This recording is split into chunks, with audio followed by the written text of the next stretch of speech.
Hello friends, তোমাদের সঙ্গে আজকে দারুণ মজা করতে চলে এলাম। আর সবার আগে বলে নিই গুড মর্নিং। সবাই যেটা বলে বাংলাতেও একবার বলে নিই শুভ সকাল। সবাই কেমন আছো? আমি খুব ভালো আছি।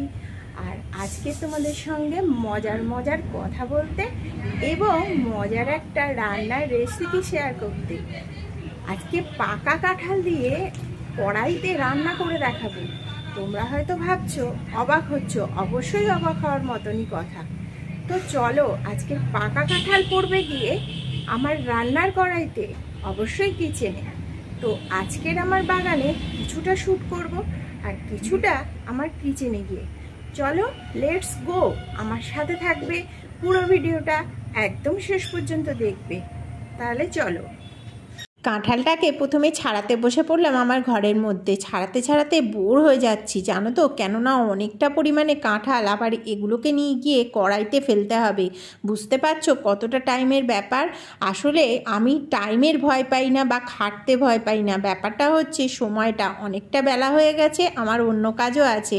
তো আজকের রেসিপিটা করার জন্য একটু আমাকে টাইম দিতেই হবে, কেননা এইটা কাঁঠালগুলো দানা ছাড়িয়ে নিয়ে ফ্রিজের মধ্যে ঢুকিয়ে দেবো 2 ঘন্টার জন্য। আর এই ফ্রিজের মধ্যে থাকবে 2 ঘন্টা পরে বার করে যেই বেশ শক্ত জমে যাবে, তখন মিক্সিতে দেব। তাহলে জিনিসটা জমাট একটা বাধা থাকবে, তাহলে রেসিপিটা খুব সহজে আমার তৈরি করতে পারবো আমি। 2 ঘন্টা পরে ফ্রিজ থেকে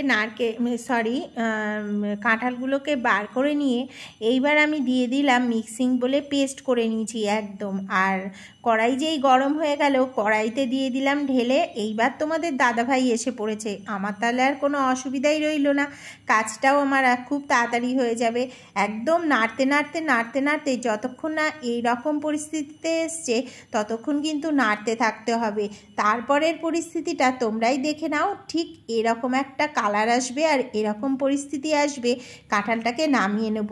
এই রেসিপিটা রুটি, লুচি, পরোটার সাথে অসাধারণ লাগে এবং ফ্রিজে রেখে অনেক দিন পর্যন্ত খেতে পারবে। কিন্তু এমনি কাঁঠাল ফ্রিজে রেখে বেশি দিন কিন্তু খাওয়া যায় না, সেটা খুব তাড়াতাড়ি নষ্ট হয়ে যেতে পারে। আর কাঁঠাল এইভাবে খেলে এর টেস্টটাও অসাধারণ লাগে, তোমরা বুঝতেও পারবে না কাঁঠাল খাচ্ছ কি অন্য কিছু খাচ্ছ, পুরো গুড়ের মতো লাগে।